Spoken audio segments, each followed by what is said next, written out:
দেখো বন্ধুরা আলু ঝিঙেটা একদম কিন্তু গোটা গোটা হয়ে গেছে, আর কালারটা কত সুন্দর দেখো বন্ধুরা, একদম পারফেক্ট কিন্তু তৈরি হয়ে গেছে। আর যেহেতু নিরামিষ রান্না তার জন্য এখানে একটু ঘি বন্ধুরা দিতেই হবে, তার জন্য হাফ চামচ মতো আমি ঘি দিয়ে দেবো।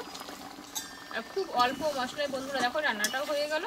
দেখো একদম গা মাখা হয়ে গেছে, কিন্তু এই গ্রেভিটা একদম বসে যাবে, কিন্তু আর খেতে খুব সুন্দর হবে, তোমরা দেখলেই বুঝতে পারবে। তবে এইভাবে কিন্তু নিরামিষ দিন তোমরা রেসিপিটা করে নিতে পারো। নমস্কার বন্ধুরা, কাকুলি কিচেন হাউসে সবাইকে স্বাগত জানিয়ে আবারও তোমাদের কাছে নতুন রেসিপি নিয়ে চলে এসেছি। তা আজকের রেসিপি আশা করি ভালো লাগবে। আজকে আমি তোমাদের একটা সম্পূর্ণ নিরামিষ একটা ঝিঙের রেসিপি বানিয়ে দেখাবো, আর তোমরা প্রথম থেকে শেষ অবধি দেখতে থাকো, আশা করি ভালো লাগবে। আর যে সকল বন্ধুরা এখন নতুন আমার চ্যানেলে, তারা চ্যানেলটা সাবস্ক্রাইব করে পাশে থেকো।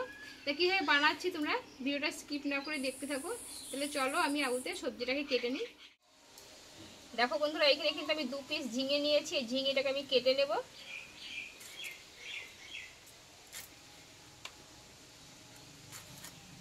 এই ঝিঙেটা আমি 3 পিস করে নেব।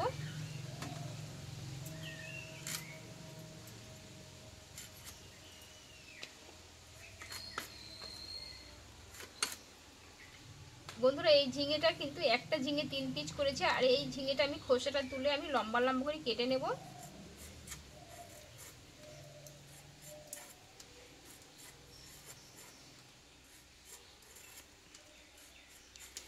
আর এই ঝিঙে রেসিপিটা বন্ধুরা একদম সম্পূর্ণ নিরামিষ, কিন্তু নিরামিষ দিনে এইভাবে রান্না করলে কিন্তু কোনো অসুবিধাই হবে না, খেতে খুব টেস্টি হয়। তোমরা ভিডিওটা স্কিপ না করে দেখতে থাকো। দেখো আমি ঠিক এইভাবে লম্বা করে কেটে নেব।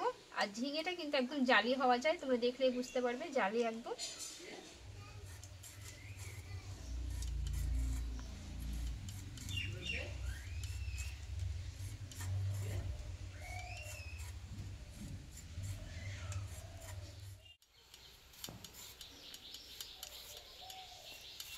দেখো বন্ধুরা এখানে ঝিঙেটা কিন্তু আমি সম্পূর্ণ কেটে নিয়েছি। আর এইখানে নিয়েছি আমি 4 পিস আলু। আলুটা আমি আগে খোসাটা তুলে নিয়েছি। আর এই আলুটা কিন্তু বন্ধুরা ঝিঙের মতো আমি লম্বা করে কেটে নেব, একটু পাতলা পাতলা করে কিন্তু কেটে নিতে হবে।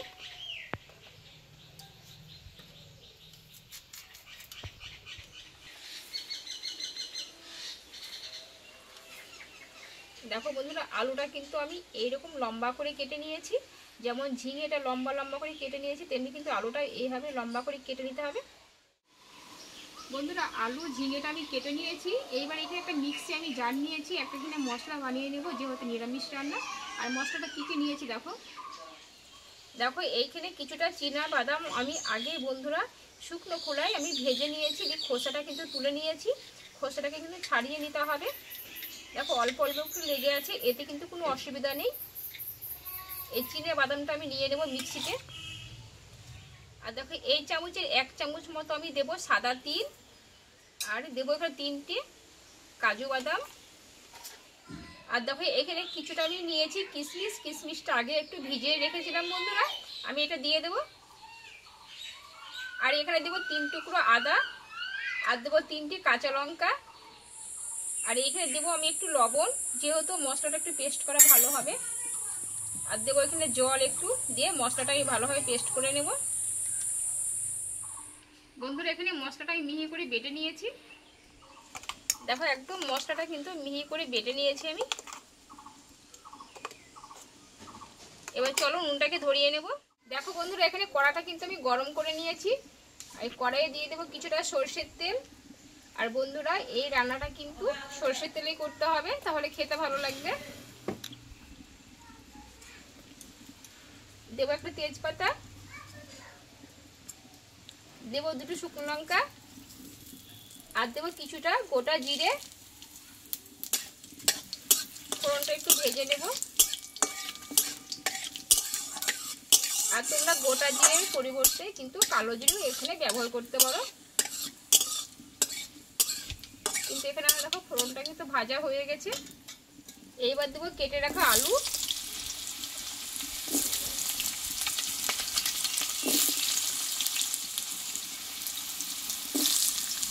আলুটাকে আগে একটু কষিয়ে নেবো বন্ধুরা।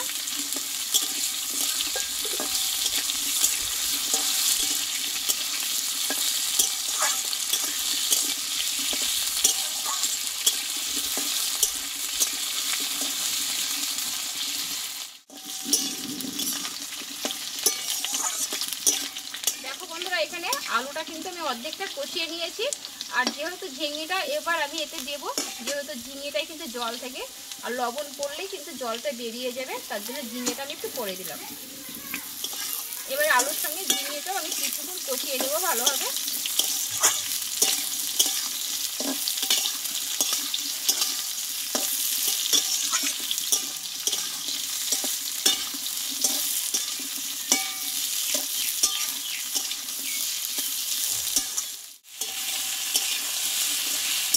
দেখো বন্ধুরা, আলুর সঙ্গে কিন্তু ঝিঙেটা ভালোভাবে কষিয়ে নিয়েছি।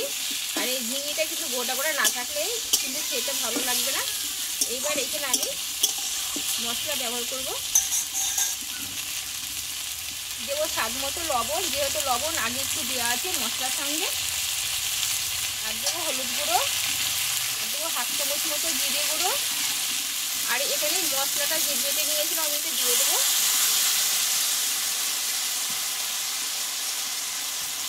এই মিক্সিটা দিয়ে অল্প আমি একটু জল দিয়ে দেবো, দিয়ে এবার একসঙ্গে ভালোভাবে কষিয়ে দেবো।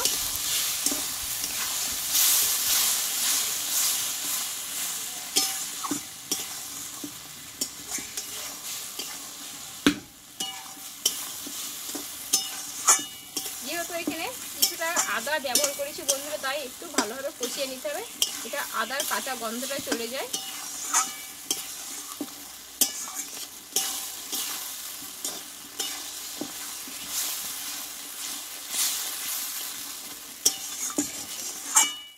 দেখো বন্ধুরা, আলু ঝিঙেটা মশলার সঙ্গে ভালোভাবে কষিয়ে নিয়েছি। এইবার এইখানে আমি অল্প একটু জল দেবো। আর এই রান্নাটা কিন্তু গামাখা একটু খেতে ভালো লাগে, বেশি কিন্তু এখানে জল দেবো না।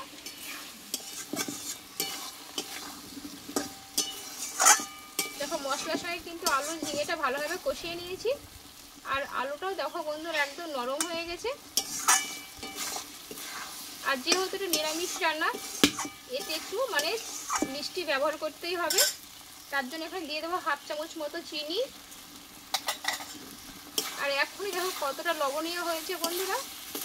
কিন্তু এইটা দিয়ে তোমরা ভাত, রুটি, পরোটা কিন্তু খেতে পারো, খুব সুন্দর লাগবে খেতে।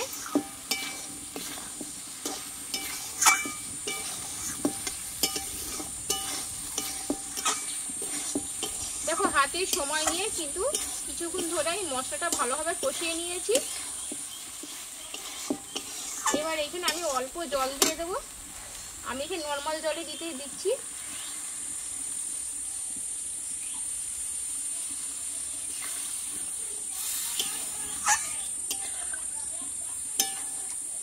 এবার কিছুক্ষণ রান্নাটা করে নেবো বন্ধুরা।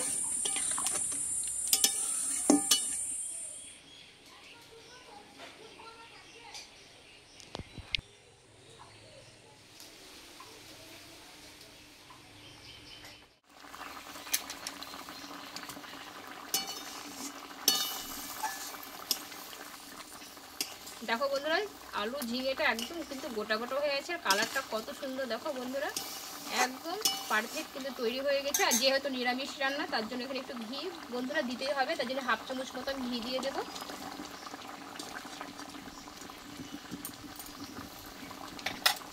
আর খুব অল্প মশলায় বন্ধুরা দেখো রান্নাটাও হয়ে গেল।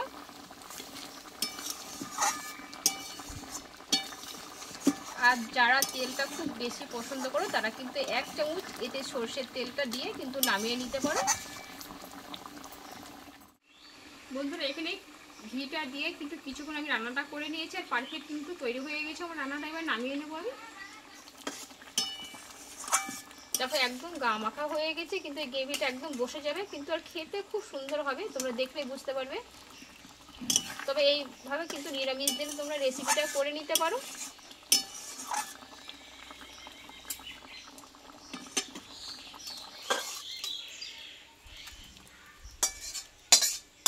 কত সুন্দর কালার এসছে দেখো বন্ধুরা, একদম মাটির উনানে যদি এভাবে পারফেক্ট ঝিঙে রেসিপি করা যায় না, খেতে একদম সুন্দর লাগবে বন্ধুরা। তাহলে নিরামিষ ঝিঙে রেসিপিটা হয়ে গেল। আর তোমরা বাড়িতে একবার এইভাবে বানিয়ে নিতে পারো, আশা করি ভালো লাগবে। তা আমার রেসিপিটা যদি ভালো লাগে একটা লাইক করে দিও, আর বন্ধুদের শেয়ার করে দিও। আবার পরে তোমাদের কাছে অন্য কোনো নতুন রেসিপি নিয়ে আসবো। তোমরা ভালো থেকো, সুস্থ থেকো, টাটা।